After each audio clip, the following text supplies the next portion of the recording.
अयोध्या येथे श्रीराम मंदिराची प्राणप्रतिष्ठा सोहळ्यानिमित्त अक्कलकोट येथे भव्य मोटरसायकल रॅली संपन्न। 22 जानेवारी 2024 रोजी अयोध्या येथे होणाऱ्या ऐतिहासिक श्रीराम मंदिराची प्राणप्रतिष्ठा सोहळ्यानिमित्ताने अक्कलकोट येथे आज दिनांक 20 जानेवारी रोजी भव्य मोटरसायकल रॅलीचे आयोजन करण्यात आले।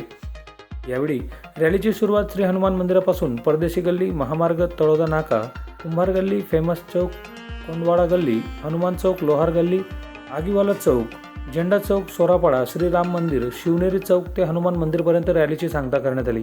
यावेळी रॅलीत राम भक्तांनी सियावर रामचंद्र की जय, पवनसुत हनुमान की जय, जय जय सियारामच्या जयघोषाने शहर दुमदुमले। यावेळी राष्ट्रीय स्वयंसेवक संघाचे तालुका अध्यक्ष सुरेश जैन, माजी उपसरपंच विश्वासराव मराठे, महेश तवर, माजी जिल्हा परिषद सदस्य कपिल चौधरी, पंचायत समिती सदस्य ॲडव्होकेट सुधीर पाडवी, ग्रामपंचायत सदस्य संदीप मराठे, डिंपल चौधरी, रोहित चौधरी, विनोद बनिया, स्वप्नील जैनसह शेकडोंच्या संख्येने श्रीराम भक्त उपस्थित होते। कायदा सुव्यवस्था राखावी म्हणून पोलीस बंदोबस्त लावण्यात आले होते। यावेळी पोलीस निरीक्षक दीपक बुधवन, सहाय्यक पोलीस निरीक्षक मुकेश पवार, सहाय्यक पोलीस उपनिरीक्षक सागर नांद्रे, LCB सहाय्यक पोलीस निरीक्षक दिनेश भदानेंसह अधिकारी व कर्मचारी उपस्थित होते। MDTV न्यूजसाठी शुभम बन्साली, अक्कलकोट तालुका प्रतिनिधी।